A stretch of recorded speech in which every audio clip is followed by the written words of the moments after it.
مزدوری کرنے والا برابر ہو جائیں گے، جھوٹ بولنے والا سچ بولنے والا برابر ہو جائیں گے۔ افنجعل المسلمین کالمجرمین ما لکم کیف تحکمون ام لکم کتاب فیہ تدرسون۔ اس سے زیادہ واضح کیا بتاؤں کہ میرا رب کہتا ہے کون سی کتاب میں لکھا ہوا ہے کہ ماننے والا نہ ماننے والا برابر کر دوں گا؟ کون سی کتاب؟ اللہ کو یہ کہنا پڑ رہا ہے ام لکم کتاب فیہ تدرسون، کس کتاب میں یہ لکھا ہوا ہے؟ ام نجعل المتقین کالفجار، ایک بدماش اور ایک فرمانبردار کو برابر کر دوں؟ کہاں لکھا ہوا ہے؟ ایسی ہستیاں، جنگ سے پہلے اونگ آ گئی، آنکھ کھلی تو ہنسنے لگے۔ بہن نے پوچھا یہ تو ہنسنے کا موقع نہیں، کیوں ہنسے ہو؟ زینب کہا بہن اللہ کے نبی خواب میں آئے، فرما رہے ہیں بیٹا میں لینے آ چکا ہوں، تو اب نہ پڑھے نماز، اب کیا مسئلہ ہے؟ جنت کے لیے تو کر رہے ہیں، سب جنت کے لیے تو کر رہے ہیں، اللہ کے لیے تو کر رہے ہیں کہ سر دادن و جان دادن نہ آئے از لذت دیدارش، خسرو چتواں گفتن سر دادن و جان دادن نہ دیدہ رخ یارے۔ اس اللہ کے لیے تو سر کٹا رہے ہیں، تو وہ تو راضی ہو چکا ہے، نبی آ چکا ہے، آؤ بیٹا میں لینے آ چکا ہوں، تو اب نہ پڑھے نماز۔ نہیں برمنگم والوں کو کون بتائے گا کہ نماز کیسی چیز ہے؟ انہوں نے کہا جی وہ نہیں جنگ روک کرے گا، پھر چلو نماز پڑھو، نماز تو نہیں چھوڑی جا سکتی۔ آدھوں کو روک دیا تم جنگ کرو، آدھوں سے کہا تم نماز پڑھو، آدھوں نے نماز پڑھی، آدھوں نے جنگ کی۔ پھر جنہوں نے نماز پڑھی انہوں نے کہا تم آگے بڑھ جاؤ، ان سے کہا تم جا کے پیچھے اللہ کے بارگاہ میں سجدہ کرو۔ 1400 سال کی تاریخ میں ایسے نمازی میری نظروں سے نہیں گزرے، اور ایسی نماز نہیں پڑھی گئی نبی کے زمانے کے بعد۔ آپ نے بھی صلاۃ خوف ایک پڑھی تو ہوگا، نبی تو نبی ہوتا ہے۔ اور کیا ان کا حال تھا، خون و خون، اپنے خون سے وضو کیے یا کربلا کی مٹی سے تیمم کیے؟ جب سجدوں میں سر رکھ کے سبحان ربی الاعلی کہا ہوگا تو دھرتی میں کیا ہلچل مچی ہوگی۔ نماز نہ چھوڑا، نماز نہ چھوڑنا، کوئی عورت نہ کوئی مرد، نماز نہ چھوٹے، اللہ کو۔ اور کبیرہ گناہوں سے بچو، کبیرہ گناہوں سے، بڑے گناہوں سے بچو، بڑے گناہوں سے بچو۔ چھوٹے گناہ ہوتے رہتے ہیں اور اللہ بھی درگزر کرتا ہے، بڑے گناہوں سے بچو، وہ بھی ہو جائیں توبہ کر لو معاف، توبہ کر لو معاف۔ ماں باپ کی نافرمانی بڑا گناہ ہے۔ ایک صحابی کی بیگم نے کہا یا رسول اللہ میرے خاوند موت کی حالت میں کلمہ نہیں پڑھا جا رہا، علقمہ۔ آپ دوڑے ہوئے گئے، آپ نے کہا بیٹا کلمہ پڑھو، کہا جی نہیں پڑھا جا رہا، بول رہے ہیں، کہا جی پڑھا نہیں جا رہا۔ پھر آپ نے ایک دم کہا ماں باپ میں زندہ، کہا جی ماں راضی ہے، کہا نہیں ناراض، بلاؤ۔ وہ آ گئی، آپ نے کہا علقمہ کی اماں تمہیں بچے سے ناراض ہو بچی ہیں، کیوں ناراض؟ السلام علیکم بازارا دکانہ جبا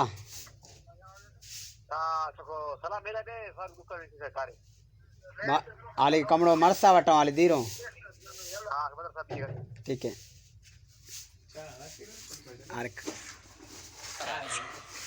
کہا جی اور کچھ نہیں، بہت نیک بچہ ہے، تہجد پڑھتا ہے، روزے رکھتا ہے، قرآن پڑھتا ہے، مجھ سے بدتمیز مجھے ابھی راستے میں بتا رہا تھا ایک ساتھی کہ جی یہاں کے جو بچے ہیں وہ ماں باپ سے بہت بدتمیز ہو کے بولتے ہیں۔ پہلا قصور ماں باپ کا، انہوں نے کب ٹائم دیا تھا؟ انہوں کو ٹائم دیا تھا بچوں پر محنت کے لیے؟ کہا یا رسول اللہ اور کچھ نہیں ہے، بدتمیز ہو کے بولتا ہے۔ تو آپ نے کہا معاف کر دے، کہا میرا دل ٹوٹا ہوا ہے۔ آپ نے کہا اچھا اگر میں اسے آگ لگاؤں پھر سفارش کرو گی، معاف کرو گی؟ کہا پھر تو کرو گی، اتنا تو میں نہیں سہ سکتی۔ کہ اگر تو نے معاف نہ کیا تو سیدھا اللہ کی آگ میں جائے گا۔ ہے کون؟ صحابی۔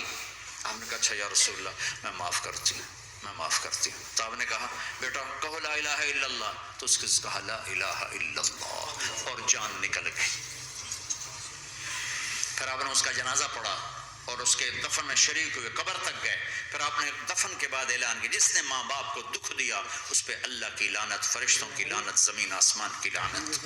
نہ نماز قبول ہے، نہ روزہ قبول ہے، نہ صدقہ قبول ہے۔ کبیرہ شراب سے بچو، نشوں سے بچو، جھوٹ سے بچو، جھوٹ سے بچو، جھوٹ سے بچو، جھوٹ سے بچو۔ میرے نبی نے فرمایا میرا امتی ہر گناہ کر سکتا ہے، ایک جھوٹ نہیں بول سکتا، ایک دھوکہ نہیں دے سکتا۔ دھوکہ نہ دو، خاص طور پر یہاں کے لوگوں کو دھوکہ دینا تو بہت بڑی گراوٹ ہے۔ یہاں کی حکومت نے تمہارے ساتھ کیا کچھ نہیں کیا، تم انہی کو دھوکہ دو۔ ٹیکس بچانے کے لیے جھوٹ بولو، کتنے پیسے بچا لو گے؟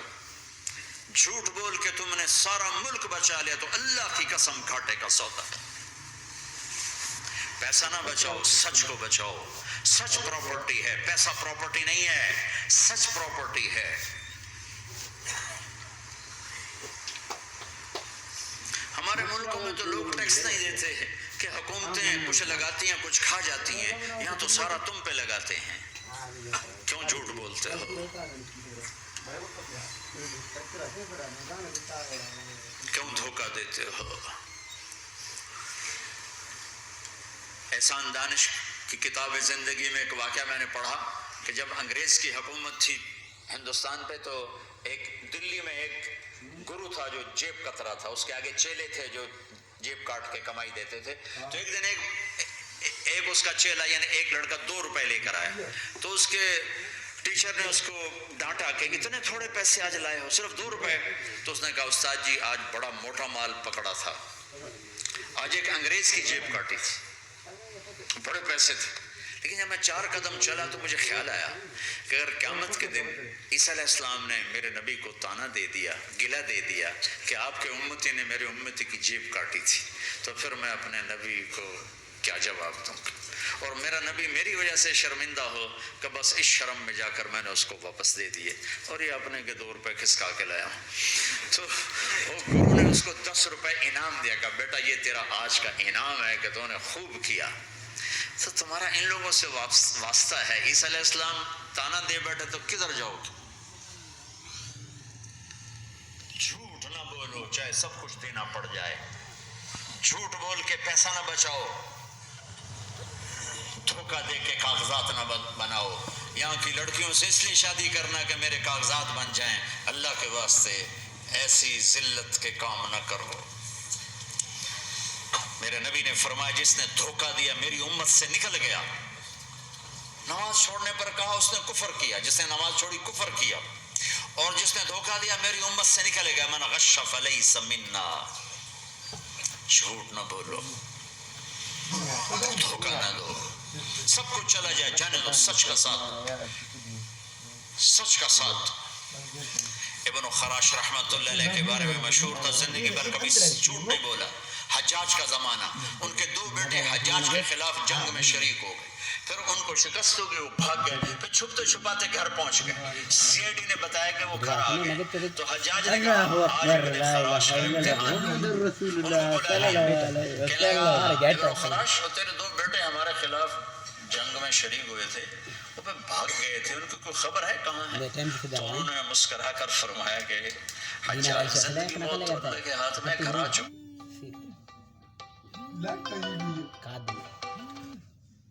ہلو ہلو ہاں چلے چوک ہے سلام شاید دوستو سلام یا درایا جکتی ہے سیدھا بہنے دا میں مطلب ہے کتیا پر پوجے پورا ہاں چلو رنگا ڈین دے نا جلدی جے کرا تو اگلے وجی تھی یہ فربلا میں برائے ابھی نہیں چھوڑ گیا۔ تو حجاج نے کہا تیرے سر پر تیرے بیٹے تجھے ہدیہ کرتا، اگر تو جھوٹ بولتا تیرا سر بھی اڑا دیتا، تیرے بچوں کا سر بھی اڑا دیتا، تیرے سچ پہ تجھے تیرے بیٹے تحفہ دیتے۔ مسلمان جھوٹ نہیں بولتا، چند پاؤنڈ کی خاطر تم کاغذات وہ ٹائم سے در نو مل سیدھا سا جس دن اللہ کے یہ مرتے ہوئے ایک پڑھائی ہے یہاں کے پیپر بنانے کے لیے یہاں کی لڑکیوں کو دھوکہ دو، ڈرو اس دن سے جس دن اللہ کے سامنے کھڑے بنو گے۔ عیسیٰ علیہ السلام کا تانا اگر گلا آ گیا نبی کو تو کدھر جاؤ گے؟ سچ کے ساتھی بنو، سچ کے ساتھی بنو، سچ کے ساتھی بنو۔ ٹیکس دینا پڑے دو دینا، تم پہ خرچ ہوتا ہے۔ ایک طرف 4 پیسے ہیں، ایک طرف سچ ہے، کہ مسلمان سچ بولتا ہے، جھوٹ نہیں بولتا۔ ایک دفعہ سہارنپور میں جھگڑا ہو گیا، ایک جگہ تھی ہندوؤں کی، مسلمانوں نے قبضہ کیا ہوا تھا، تو ہندوؤں نے کیس کر دیا، انگریز کا زمانہ تھا، عدالت، وہ مسجد بنانا چاہتے تھے، ہندو مندر بنانا چاہتے تھے، تو دونوں طرف بات تپی ہوئی، تو آخر وہ جج نے کہا بھائی کوئی ایسا آدمی ہے، ہندوؤں سے کہا، جو گواہی دے دے تو اس کی گواہی تم قبول کر لو گے، اور مسلمانوں سے بھی پوچھا، تو ہندوؤں نے کہا جی ہاں، مفتی مظفر حسین صاحب اگر گواہی دے دے کہ زمین مسلمانوں کی ہے تو ہم دے دیں گے، تو مسلمان بڑے خوش ہو گئے، مفتی مظفر تو آخر اب مسلمان ہے تو ہمارے حق میں گواہی دے گا، تھا ان کا قبضہ ناجائز۔ تو جب وہ عدالت میں تشریف لائے، مسلمان بڑے اطمینان کا ہوں جناب ساڑھے آگے فیصلہ ہونا ہے، چونکہ آج کل صرف سچ کو کون دیکھتا ہے۔ تو انگریز جج نے پوچھا ہاں جی مفتی صاحب آپ کیا کہتے ہیں؟ فرمانے لگے دیکھو جج صاحب، یہ زمین ہندوؤں کی ہے اور مسلمانوں نے قبضہ کیا، تو مسلمانوں نے گالیاں نکالنی شروع، وہ یہودیوں والا بن گیا نا، گالیاں نکالنی شروع کر دی۔ تو انگریز جج نے کہا آج مسلمان ہار گئے اور اسلام جیت گیا، آج مسلمان ہار گئے اور اسلام جیت گیا، اپنی ہار مان کے اسلام کو جتاتے، سچ بول کے اسلام کو جتاتے، جھوٹ کے ساتھی نہ بنو، سچ کے ساتھی، جھوٹ کے کاغذ بنا کر کوئی بینیفٹ حاصل نہ کرو۔ میں نیوزی لینڈ گیا، میں حیران ہو گیا، ایک ہفتہ میں رہا، ڈپریشن کا شکار رہا کہ مجھے بتایا گیا کہ پورے نیوزی لینڈ میں ایک آدمی جھوٹ نہیں بولتا سوائے پاکستانیوں کے، بنگالیوں کے اور انڈین۔ جو بنگالی، جو پاکستانی، جو انڈین پہنچے یہ جھوٹ بولتے ہیں، ہیرا پھیری کرتے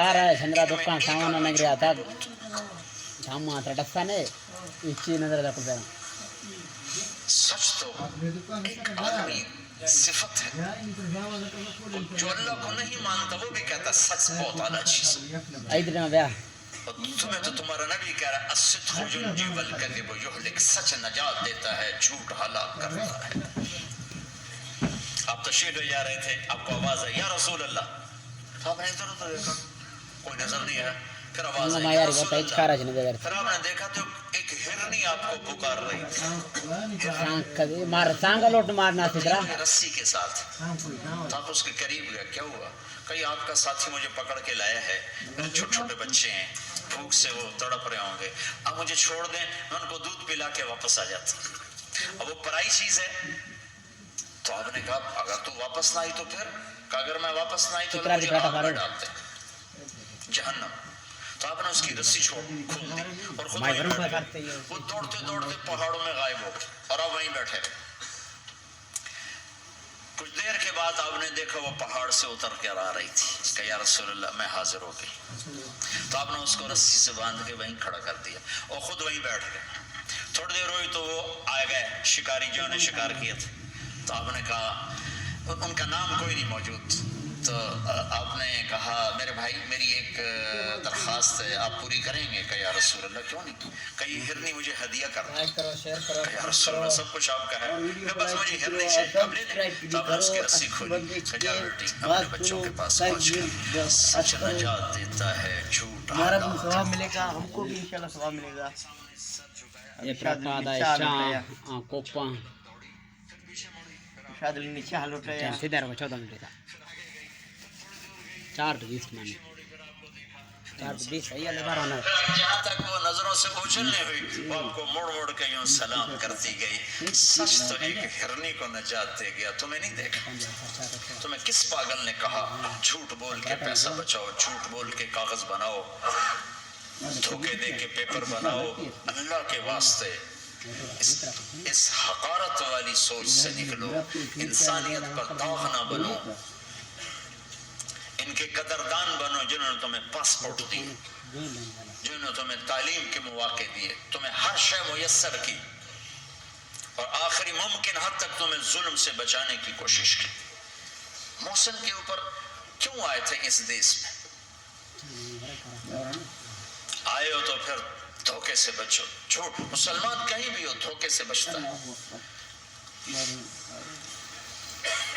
کیا اپنے پیٹ سے کپڑا اٹھانا کہ حرم بیت اللہ کے اندر جیبیں کٹتی, بیت اللہ کے اندر جیبیں کٹتی, اور حاجی بیچارہ کتنی دفعہ فریادیں کرتے ہوئے نظر آئے کہ جیب کٹے گی, جیب کٹے. بیت اللہ کے اندر, مسجد نبوی کے اندر.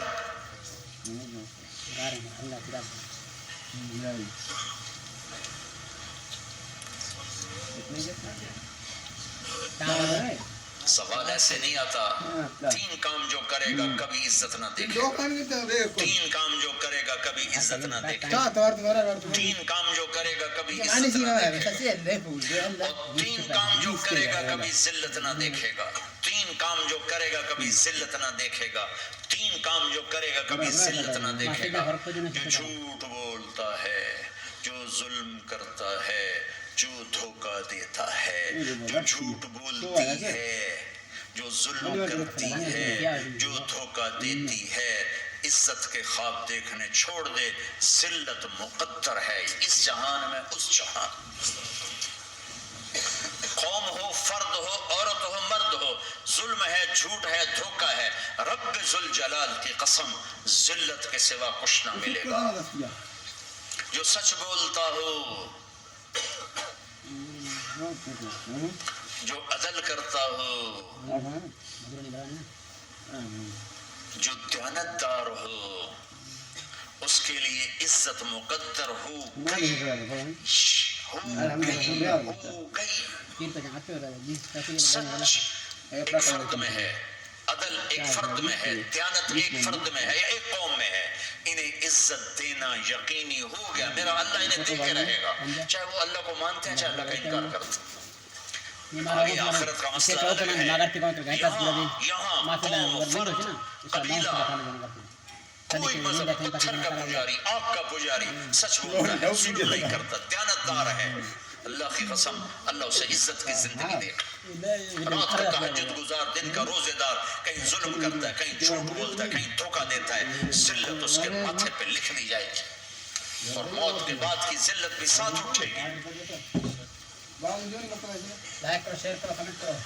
تو اللہ کو راضی کرو کیسے؟ کبیرہ گناہوں سے بچ کر, اس کے سامنے سر جھکا کر. دوسرا کام, اللہ کے بندوں کے ساتھ معاملہ کرو.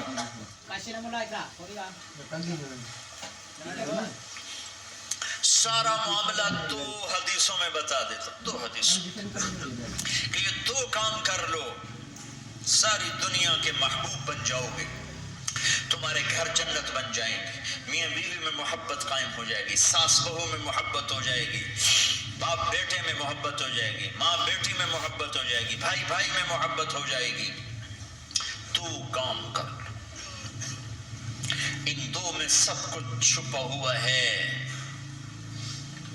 میرے نبی نے فرمایا, معاذ الا انبئک بملاک ھذا کلہ. پوری حدیث. معاذ بن جبل نے کہا یا رسول اللہ کچھ جنت کے جانے کا راستہ تو بتائیں, جنت میں جانے کا راستہ تو بتائیں. انبئنی بعمل یدخلنی الجنہ. صاحب نے کہا سألت عن امر عظیم, بہت بڑی باتوں نے پوچھی ہے. تقیم الصلاة المکتوبہ, تؤدی الصلاة المفروضہ, وتصوم رمضان, وتحج البیت. معاذ نماز پڑھنا, روزہ رکھنا, زکوٰۃ دینا اور حج کرنا. پھر آپ نے فرمایا ان شئت انبأتک بابواب الجنت. اب اگر تو چاہے تو کچھ اور بتاؤں, جنت کے دروازے بتاؤں؟ کہ جی بتائیں. کہ الصوم جنہ, روزہ جہنم اور تیرے درمیان بیچ میں رکاوٹ بن جائے گا. الصدقہ تطفئ الخطیہ, چھپ چھپ کے اللہ کے نام پہ دینا تیرے گناہوں کو دھو دے گا, پاک کر دے گا. وقیام الرجل فی جوف اللیل ابتغاء وجہ اللہ, اور رات کے اندھیرے میں کھڑے ہو کر اللہ سے باتیں کرنا. 2 نفل ہی پڑھ لیا کرو, کسی مرد عورت کا رات کے اندھیرے میں کھڑے ہو کے. پھر آپ نے کہا معاذ الا انبئک براس الامر وعمودہ وذروۃ سنامہ وبملاک ھذا کلہ. اے معاذ میں تمہیں اب سارے دین کا خلاصہ بتاؤں, سارے دین کا سرا بتاؤں, ستون بتاؤں. ایک روایت کے مطابق ستون بتاؤں، آخری چیز بتاؤں، آخری چیز بتاؤں؟ کہا جی ماں ہوا جی تو مجھے دیکھنا سارے بھائی، تو آپ نے اپنی زبان نکالی اور اسے یوں پکڑا،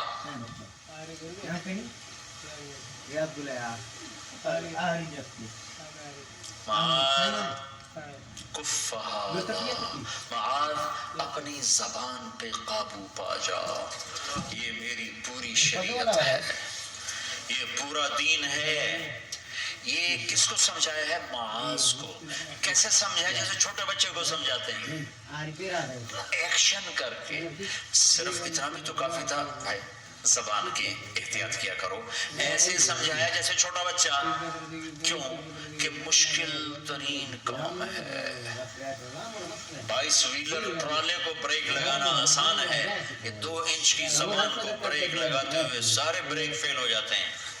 اور جتنا آج گھروں میں فساد ہے اس کے پیچھے یہ زبان ہے۔ اور یہ کون ہے جس کو معصوم بچے کی طرح سمجھایا ہے؟ معاذ بن جبل۔ اور معاذ بن جبل کون ہے؟ میرے نبی نے کہا قیامت کے دن میری امت کے علماء کا جھنڈا معاذ کے ہاتھ میں ہوگا۔ اور یہ کون ہے؟ میں پچھلے مئی میں گیا ہوں، یہ مئی جو گزرا ہے، اردن ہمارا اجتماع تھا تبلیغ کا، میں وہاں گیا، عمان میں آگے اربد گئے، اربد سے 18 کلومیٹر 20 کلومیٹر آگے حضرت معاذ کا مقبرہ ہے، باپ بیٹا دونوں وہاں دفن ہیں۔ حضرت عمر کے زمانے میں انتقال ہوا، جب میں اندر گیا تو پر لکھا ہوا تھا تاریخ وفات 18 ہجری اور اب ہے 1435 ہجری۔ 1417 سال اس آدمی کو دنیا سے گئے ہوئے ہو چکے ہیں۔ جب میں مقبرے میں داخل ہوا، کمرے میں جس میں قبر تھی، سارے کمرے میں خوشبو ہی خوشبو، قبر پر 2-4 چادریں پڑی تھیں۔ مجھے خیال آیا کہ میرے خیال ہے یہ چادروں پہ خوشبو لگی ہوئی ہے، وہ خوشبو آ رہی۔ اس وقت میں فاتحہ پڑھ کے واپس چلا گیا، جا کے نماز پڑھی، مسجد قریب تھی، مغرب کی نماز پڑھ کے پھر دوبارہ آیا، پھر میں کھڑا ہو کے سوچ رہا ہوں یہ کیسی خوشبو ہے۔ تو ایک آدمی میرے پاس کھڑا تھا، اور میں وہ ایسے کر کے نا چادریں سونگنے کی، میں شاید یہ چادروں میں خوشبو لگی ہوئی ہے۔ ایک آدمی میرے پاس کہنے لگا جناب یہ خوشبو چادروں میں نہیں ہے، یہ اس قبر والے کی خوشبو، یہ 24 گھنٹے آتی رہتی ہے، 24 گھنٹے۔ پھر میں نے فزیکلی ایک چادر کو سونگا، کسی ایک چادر میں کوئی خوشبو نہیں تھی۔ یہ وہ معاذ ہے جو 1417 سال ہو چکے ہیں مرے ہوئے اور قبر مہک رہی ہے۔ میں سنی سنائی نہیں بتا رہا، آنکھوں دیکھا بتا رہا ہوں، خود گیا ہوں، خود یہ مئی جو گزرا ہے۔ ان کو ایسے بتایا جو چھوٹے بچے کو، معاذ زبان پہ قابو رکھنا۔ اگر زبان پہ قابو آ گیا تو میاں بیوی کی لڑائی ختم۔ اگر یہ تو ہو نہیں سکتا کہ اونچ نیچ نہ ہو، کبھی خامن تیز ہوگا تو بیوی زبان پہ قابو پا لے، کبھی بیوی تیز ہوگی خامن زبان پہ قابو پا لے۔ اگر دونوں ہی سیکھ گئے تو ان کا گھر جنت بن جائے گا۔ کبھی ساس اکھڑے گی تو بہو چپ کر جائے، کبھی بہو اکھڑے گی تو ساس چپ کر جائے، کبھی باپ اکھڑے گا